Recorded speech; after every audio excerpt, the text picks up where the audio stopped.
So let me begin today by saying what a great pleasure it is for me to introduce today's guest speaker, Mr. John Wilkins, executive in residence in the public management program at the Schulich School of Business at York University, where they have a big public management presence at that school. John, I've known John for a long time in various ways. He was one of the founders and innovators in the Special Operating Agency movement in the early 90s. He's long had a strong academic focus, a very scholarly approach to public administration. He's researched, he's taught, he advises governments in Canada and abroad currently on public sector reform and policy management, the political administrative interface, institutional governance, citizen-centered service, and leadership development. He was a Commonwealth diplomat for a number of years and led this public sector development mandate for a 45-member country organization, the Commonwealth. He has also served in the Canadian Public Service for 23 years, the last 4 of which were working in Ottawa, advising the Treasury Board on governance. He was previously an Assistant Deputy Minister in Manitoba. He's also the winner of the 2005 IPAC Lieutenant Governor's Medal for Excellence in Public Administration in that province. So he's got a long pedigree, a long and distinguished career in public service. He also, did have the best job I think you can possibly have in public administration, working in London for the Commonwealth, helping countries with administrative reform. So he can maybe explain how you get that job. So with that, I'd like to turn the podium over to our guest, John, and allow him an opportunity to address this really engaging subject on the politics of budget consultation.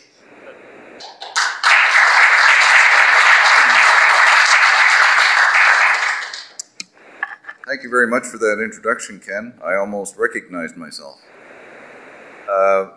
This is a pleasure for me to be here in Regina and Saskatoon together at the same time. I grew up in Manitoba, so we're just neighbors reuniting again. I kind of was a little surprised when Ken first approached me to talk on this topic of public consultation, particularly in the area of budgeting. For me, it was kind of like deja vu, and I had this trip back into a time that I thought I had left, but then I realized that I've had a period of reflection, and perhaps there is something to share on this topic. I think the thing that I feel like doing the most right now is to do what I did back in the 90s when I would enter a room of public servants and the like, and we would start to talk about something. I would always have to introduce myself as, "Hi, I'm from Treasury Board, and I'm here to help you." Yeah, I got the same reaction then. We have I think, an interesting topic because budgeting isn't just about crunching numbers, it's also about politics. And what I'm going to try and do is demystify a few things from my own experience. Just think of me as the Forrest Gump of public administration around the public sector in Canada for the last 20 or 30 years, and I just happened to stumble across a few things that I want to share with you today from those experiences, primarily to try and explain why I think consultation is an important part of the budget process, also to try and explain why politics is really pervasive in that process, and what we've learned from doing it for some period of time. Let me do our first slide here, and that is to, you'll notice through these slides I've kind of broken down the budget process into make, and then I'll go on to shake and bake, and then I'll come on to remake, because I see it as kind of a continuum, and one that's somewhat iterative at times. And at the end of it, you may have baked a pie called the budget. The budgets essentially are statements of political will and power. And as such, they touch the heart of policy priorities for government. They look at how government should be held to account and for what. And they also are a grand opportunity for governments to get across their political message. Call it propaganda, as the case may be.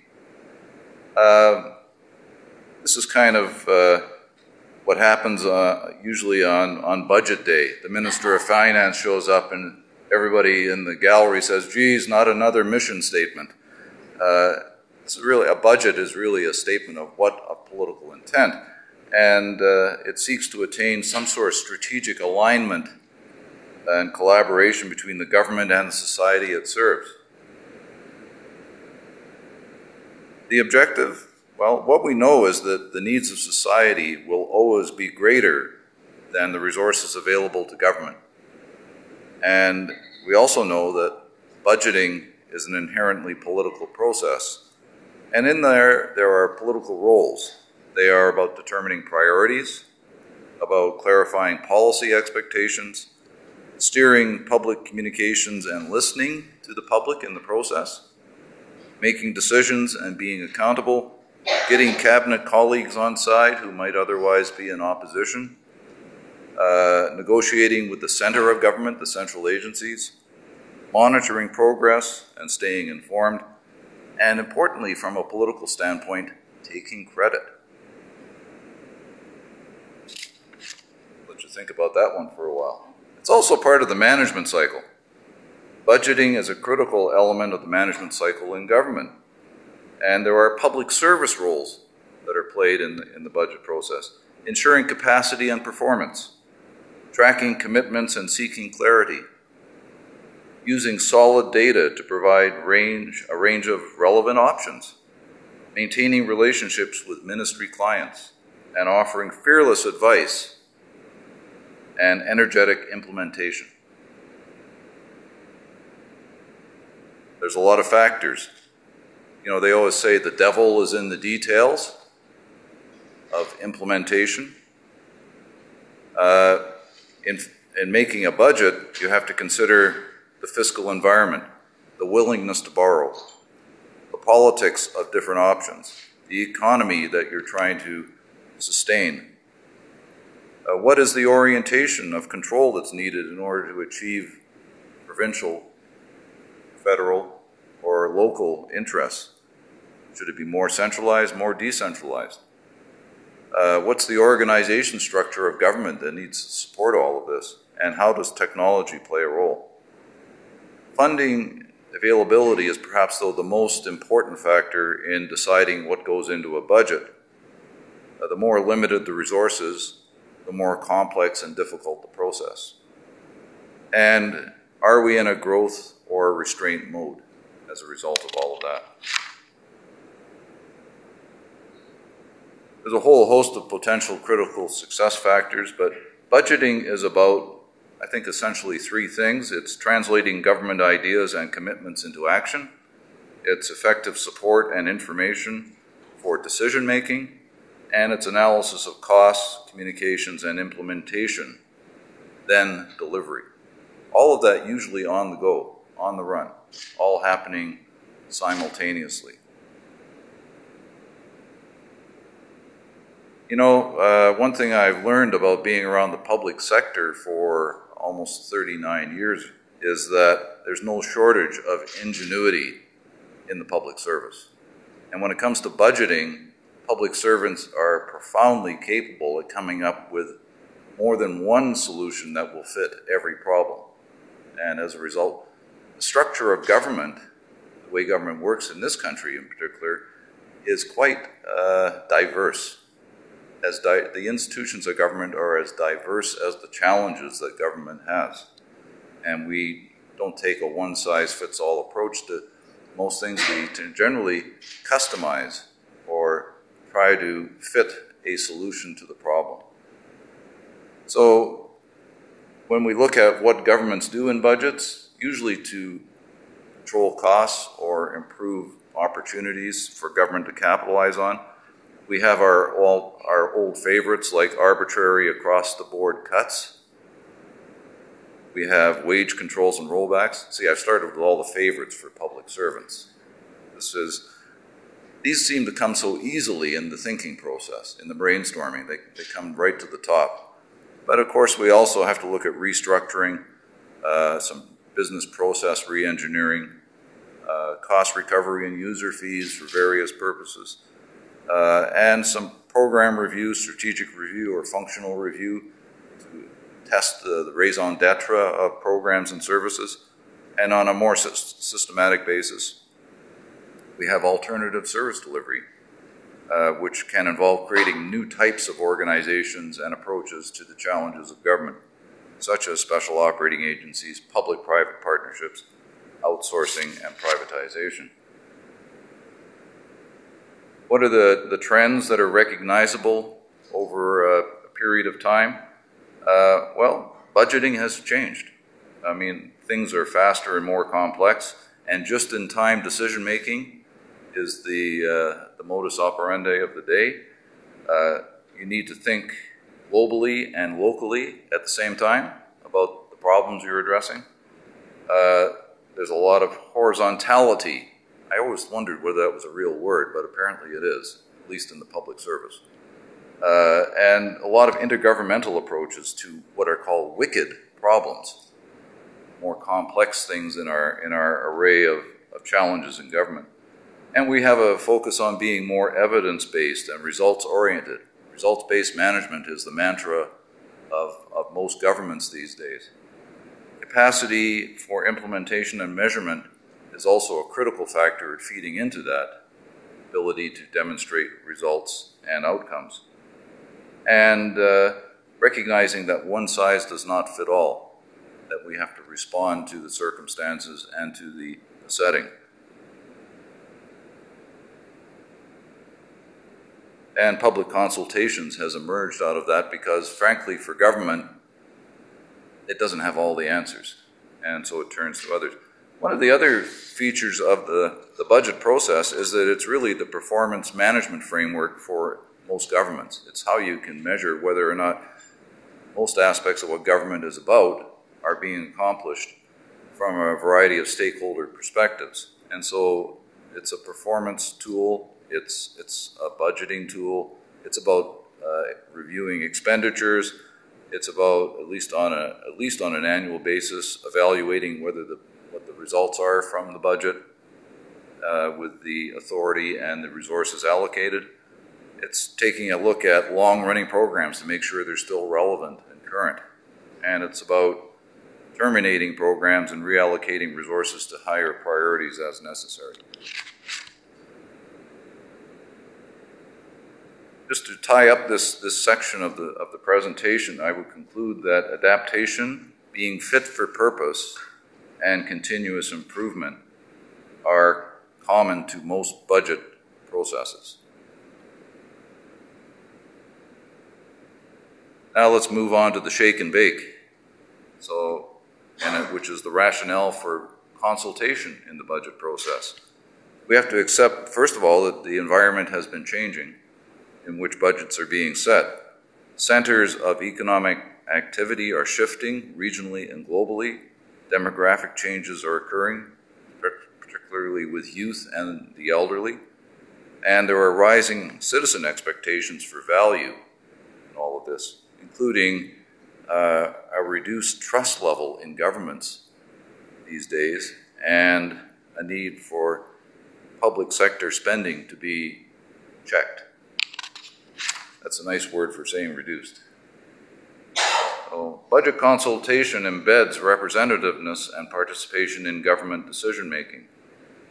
Those, sire, are the uncommon folk, is the caption at the bottom of this cartoon, in which a rather odd lot of citizenry are appealing to the Lord and Master, the King, for consideration. Kind of like what happens during the budget season.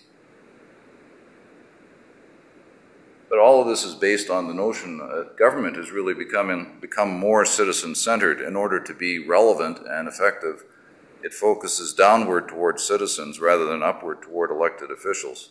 Not always a popular notion with elected officials, mind you, but ultimately good politics. It forces them to shape their behavior by looking outside government for outcomes rather than within government for processes. This is confirmed in national surveys done by the Institute for Citizen-Centered Service, in which the question is asked of citizens, what quality of service should you get from government compared to the private sector? Over the first 3 years of that survey, the results were that about 97% of Canadians said we should get at least the same, if not better, service from government than we get from the private sector. Of course, all of you who work in the public sector appreciate what that means when you're working with limited resources and citizens are becoming more discerning in their needs and their satisfaction levels. And what this looks like from a communication standpoint is that confidence in government is rooted both in good service and confidence in the public service. In turn, public confidence depends upon competent management and the perception that the public service is fair, honest, and in touch with the community, often referred to as the public sector public service value chain. What it means, if I can just encapsulate it, is that governments that provide good service get good political payback from that. It didn't always used to be popular for a minister to campaign on the notion that good service was going to be good for his or her political fortunes. I think it's much more appreciated these days. And so what is the general case for public consultation around budgets? It allows public service to draw upon expertise and resources beyond the public sector by asking people in other sectors for their input and advice. It makes for a more transparent and robust decision-making process. This is all in theory now. We're going to talk about practice in a bit. Pre-test likely public reaction to policy announcements. It enables policymakers to anticipate public concerns, shape communications, and smooth their implementation. So there's a bit of selling involved. It gives citizens better understanding of issues, and it values their views in shaping things.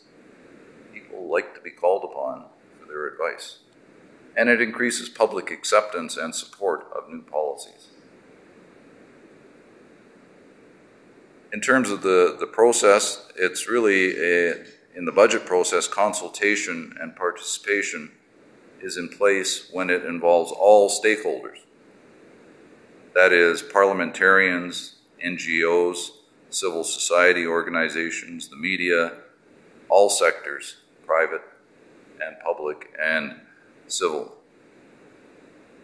This is not an easy task to consult everyone.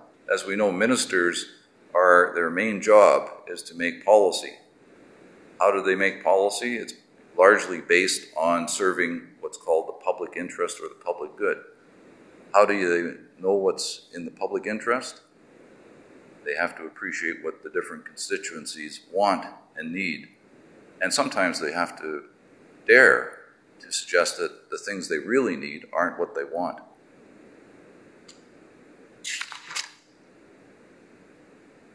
The political realities are strong when it comes to budgeting. Budget consultations are politicized. Public servants are increasingly asked to perform political tasks, acting as a spokesperson for a new initiative or selling an idea. There's also significant influence in the budget process by political staff, advising ministers on policy options and so on. In a recent article in Canadian Government Executive by David Zisman of the University of Ottawa, he cites a number of authorities on the subject of budget consultations today in Canada. He basically makes the argument, supported by other observers on the subject, that the reason we have as much budget consultation as we do is by default. It's an alternative to Parliament's failure to examine the spending proposals of government. David Zussman can say that with some credibility, having been at the heart of government during the Chrétien period. Whether that's the case in all governments is open to conjecture. According to Paul Thomas, formerly of the University of Manitoba, there has never been a golden era when Parliament was effective in examining the spending proposals of government in any systematic, comprehensive, and in-depth manner. In fact, he says, all legislatures around the world grapple with this challenge.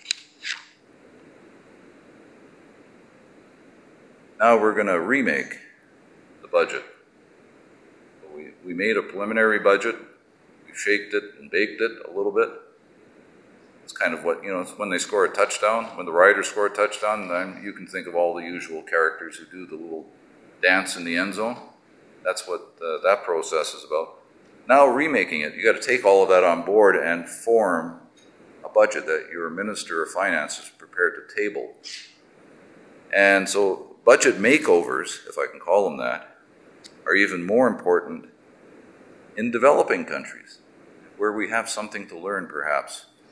And the reason they're more important in developing countries is because there are fewer resources to waste. The key to good governance, international competitiveness, and foreign investment is based on good use of resources. There are high levels of post-colonial, post-conflict, post-disaster activism and political imperatives to change things for poverty reduction and sustainable development.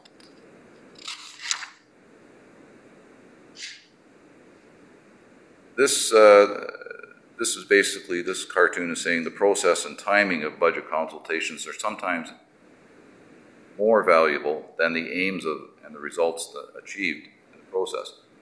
The caption reads, management wants you to set performance goals, but ultimately we're still going around in circles. So we're not getting anywhere.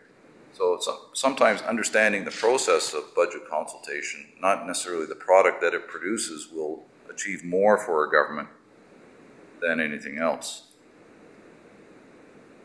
And here's a framework for public involvement in any particular budgetary or even policy consultation process.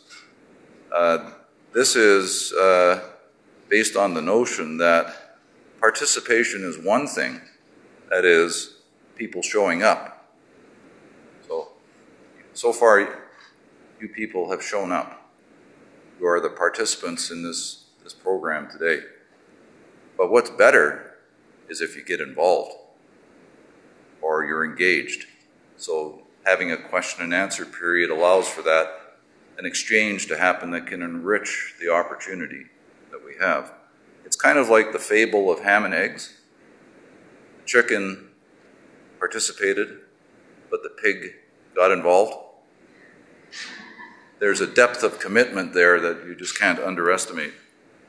And while I'm in the process of introducing some country examples around this, there has recently been what's called an open budget survey by an international partnership, which the World Bank is involved with, in which 100 countries around the world for the last several years have voluntarily had an assessment of their transparency of their budget process undertaken according to common criteria. And in the 7 or 8 country examples I'm going to give you shortly, you'll see that some of those countries have a rating or a ranking out of 100. You may be surprised which countries are on top when it comes to open budgeting. Not the least of which is the first example. Does anybody see a ranking on that slide? Canada does not participate in this open budget survey. So we have no sense of how we stack up on the score of open budgets, at least in this particular 100 country sample. What I've done here with this slide is given you what I would call the generalized version, because there are no 2 governments in this country at whichever sphere of government that do the budgeting process or have the same kind of process exactly the same. There are some commonalities. The main purpose that I'm able to discern that why governments do budget consultations in Canada is to validate and endorse a preliminary budget. They road test it. In that process, there are all sorts of issues of consultation that can come up. And to help illustrate that, I've drawn upon my experience as Forrest Gump in the province of Manitoba to give you as I sat at the knee of the Secretary of the Treasury Board for almost 11 years, and there were different incumbents during that time, to share with you some observations, primarily from the 1990s when Gary Filmon and the Progressive Conservatives were in power. And in their first couple of years in power, they ran up the largest deficits the province had ever incurred at that time. They campaigned, of course, on restraint, but these things happen. I think the same thing happened to our federal government when we had a change as well. So there's an interesting scheme of things that happens between governments' campaigns and their promises and what they're able to achieve when they first take power. So what this government had to do was take on an austerity program. And one of the keys of it was in 1995, a new act was brought in called balanced budget legislation.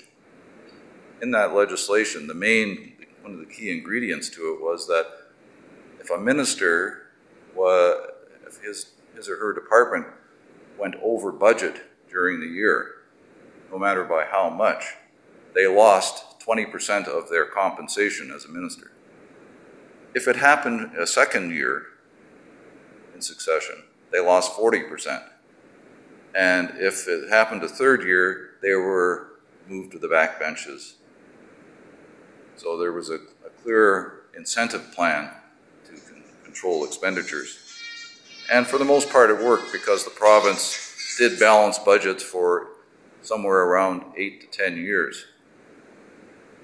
What also happened was that the Minister of Finance would do a pre-budget provincial tour, usually starting in January, and go around to different regions of the province and consult in terms of the promotion was that it was non-partisan. But in fact, there were partisan elements always to the way in which the thing was structured. Typically, pro-government constituencies were the location for the consultations, as well as communities and venues. There was an invitational list. It wasn't open. The table seating was prearranged so that people would have to talk to certain key stakeholders about what was on their mind. The issues were mostly staged, not necessarily what people wanted to talk about, but what they were asked to talk about. And the product wasn't some sort of sophisticated analysis of feedback.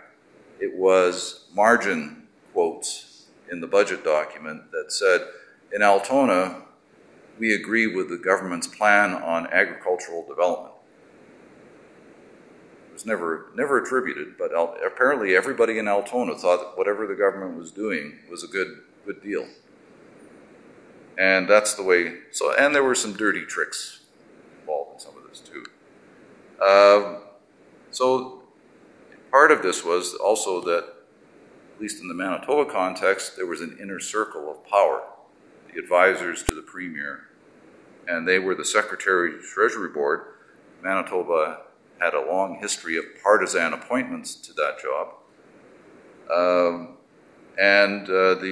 Of course, the Premier's press secretary, who fashioned the communication strategy around the consultations, and the Planning and Priorities Committee of Cabinet, which basically set most of the agenda for discussion. So, with all of this, what was the outcome? Well, it did improve communication about what was going on in government, but not necessarily with everybody who needed to know. So there was a selective process in that sense. Also, one of the principles in a Westminster system is that no aspect of the budget is normally revealed prior to budget day. I can tell you that by the time the budget day arrived, normally anything of significance was already known to the public.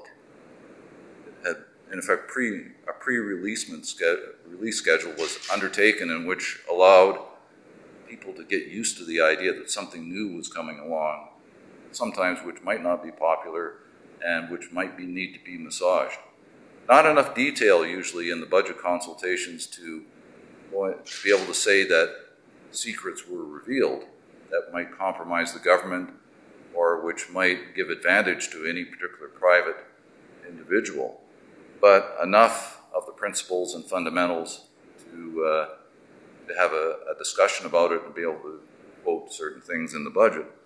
Essentially, though, the real consultations took place after the budget. And what would happen then, of course, is the ministries, departments would go to work talking to the constituencies and stakeholders about what the implications were of various budget measures. So that's one jurisdiction in Canada. This is one that's supposed to make you feel warm on a cold day, the Caribbean. Everybody's minds just wandered about 5 hours south by plane. They have some interesting traditions in the Caribbean. Every one island is a little different. The main purpose of their budget consultations is to promote informed policymaking. And they do it in a variety of ways, but it's very local. It's very community-based. And one of them is like in Guyana and St. Lucia, where their radio talk shows have partisan hosts. They make no bones about who they support, which political party they're supporting, and sometimes, of course, they have competing shows. They kind of have just simply gone more transparent on this issue, whereas in North America, we're still very sort of guarded about saying which party we're actually speaking or which platform we're speaking for. It's just more obvious in the Caribbean that there are different viewpoints. And another avenue that's taken in Barbados and Grenada is through town hall meetings and informal networks. People like to have their say. They show up and they'll talk for hours on something. So there's a very rich tradition of speaking out on the issues in the Caribbean. Kenya is another one I picked. You'll notice on this slide it's identified as number 46 out of 100 in the open budget rating or ranking. The main purpose of the budget consultations in Kenya is to promote transparency and accountability. Those are areas of weakness in their system of government that they're trying to deal with. And so the case is for democratic governance, and the country has gone through a series of constitutional changes to strengthen Parliament. The reason being is that Parliament essentially, prior to 2008, was doing nothing in examining budgets when they came forward. That was, parliamentarians were not interested and not encouraged to have a shot, and the government of the day would also ensure that they didn't get a shot when that was necessary. So with some reforms now, Parliament now does review the budget and do proper kind of due diligence over policy and priorities and choices for expenditure. Malta they're into trying to deliver on the government's priorities in their budget process. And they have 3 policy priorities in Malta: delivering the Vision 2015, which the current government articulated some years back, implementing the government's electoral program, and addressing the European Union agenda.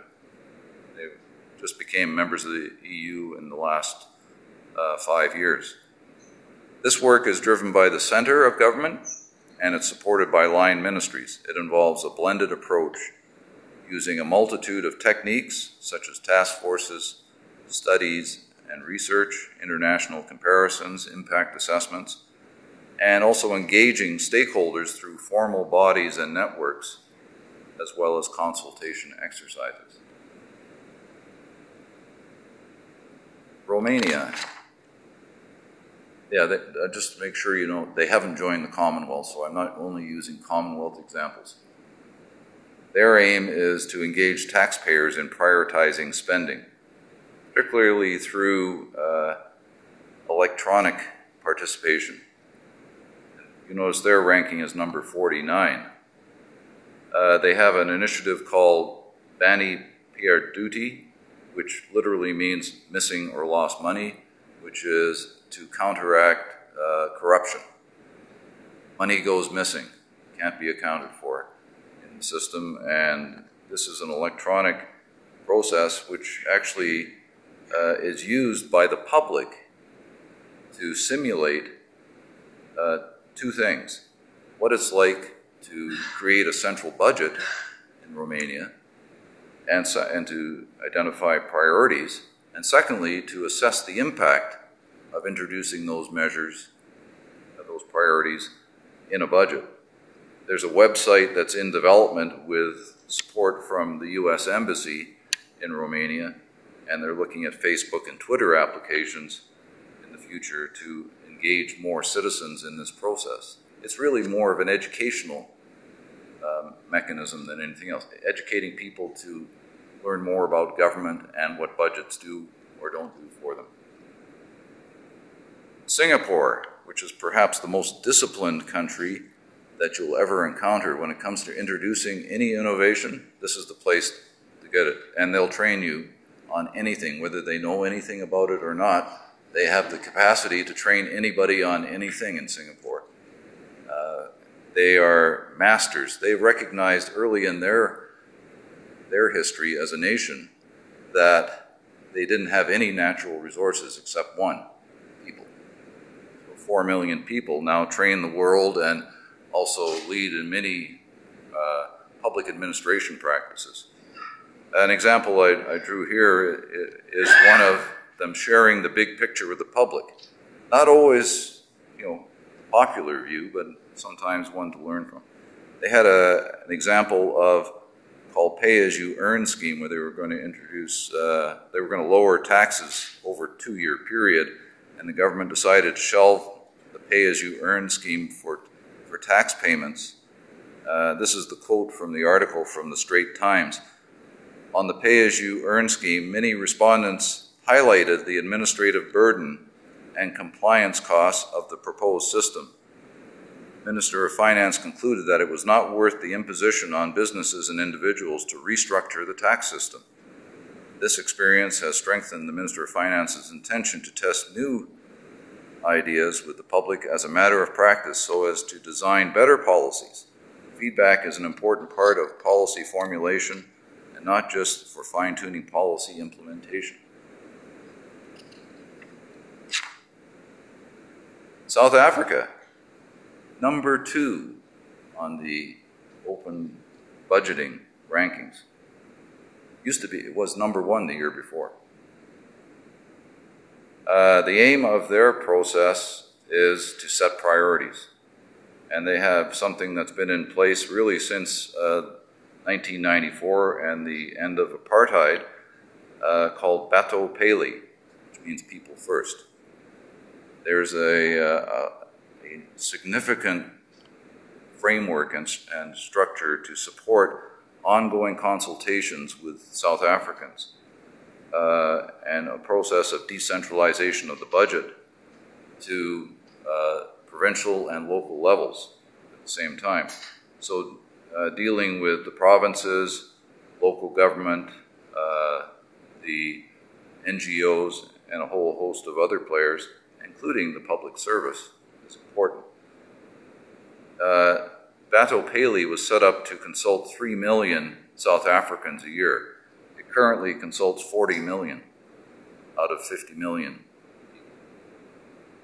And that is an amazing task to undertake, but one which they haven't backed off of.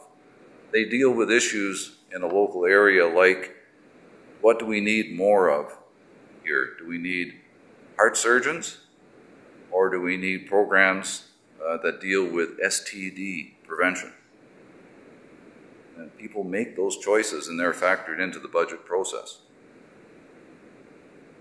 Number 3 on the OBS ranking is the United Kingdom. Their aim is to modernize and promote participation in government. As I learned in spending 6 years in the UK, they're far too civilized to complain about the quality of service they receive from government, and also to some extent to get actively involved. Things just sort of happen. But through a systematic process really of encouraging participation by citizens, they now have a steady stream of politicians from these public consultations they undertake, local usually, and then they move up through the ranks. Participatory budgeting is their main initiative, where local people decide how to allocate part of the budget. So there are 65 local governments in the UK that have delegated a portion of the budget for decision by citizens.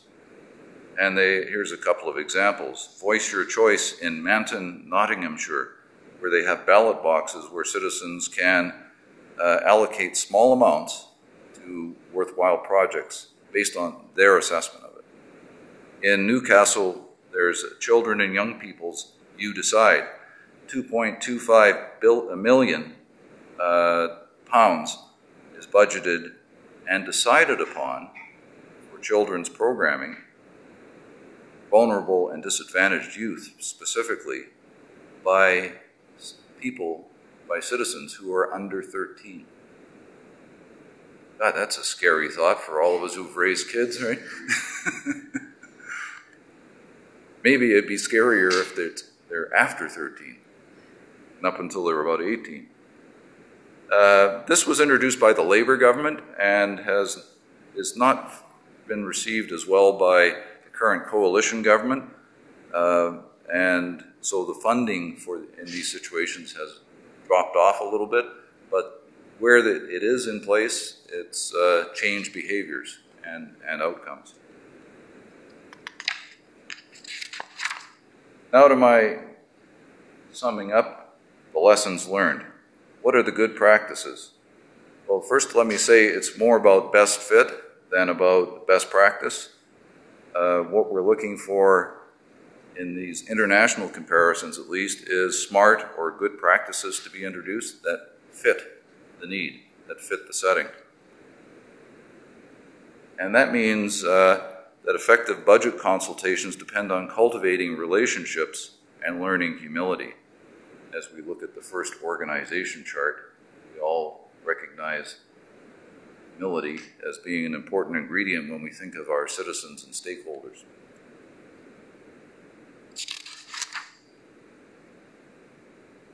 There are some basic challenges that we're learning how to manage and cope with.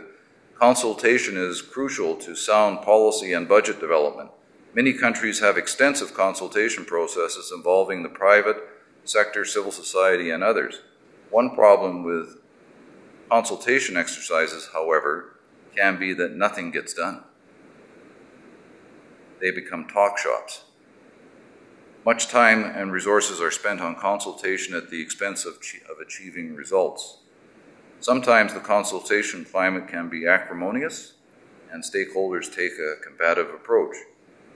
This raises questions about how to identify appropriate stakeholders and to consult,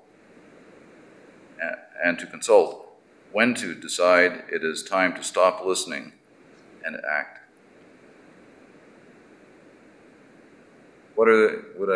From my research and experience in this area, sort of pinned it down to 5 points that I think sum up what we could learn for good practices in budget consultation. First, let me preface this by saying democracy is more than voting. Budgeting is more than just about money and resources. When we're talking about budgets, it's a loaded proposition for decision makers. So one of the good practices appears to be that the view is to view citizen engagement as part of the public sector service value chain.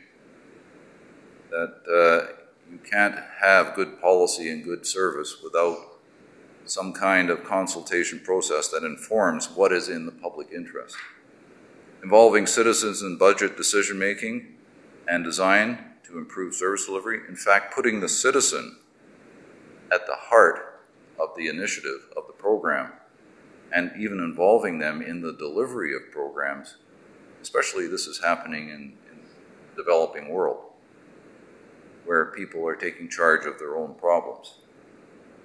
Managing water systems on the edge of a city where the municipal water system does not go. It's managed by local people who can actually do it with motivation and more cost effectively than buying the water from private interests. Differentiate citizen, who have many different roles and dispositions, the community and stakeholder needs. They're not all the same. They're diverse. And so understanding that differentiation is particularly important. And answering 10 questions before vaccinating against apathy, cynicism, or opposition. My next slide will suggest the 10 questions. Don't just act on consultation, do it for all the right reasons and in a way that actually makes sense. And then assume the 40-20-40 rule, which is basically that you might hope for 40% support for your budget item in the consultation, expect at least 20% opposition, and which leaves you about 40% that you have to work with that can either make it a slam dunk or a very tough go. Interestingly, there is a conference, a symposium that is being organized by the World Bank on the topic of public consultation on March the 18th. It's called Citizen Voices, Global Conference on Citizen Engagement for Enhanced Development Impact. You can go online and check this out, become a participant in the conference on the World Bank site. It seems like a great opportunity and certainly dovetails with this series. As promised, here are the 10 questions. There will be a snap quiz right after the presentation. What it really is prompting you to think about why you're doing it and are you doing it right, and not just doing it for show. In some ways, this is an attempt to both factor in that there are politics in budget consultation, but also to factor out unnecessary politics that will prevent the right kind of information, the needed information, from rising to the top. So thank you for listening. I'm really looking forward to your questions and comments as we take this session to the next stage.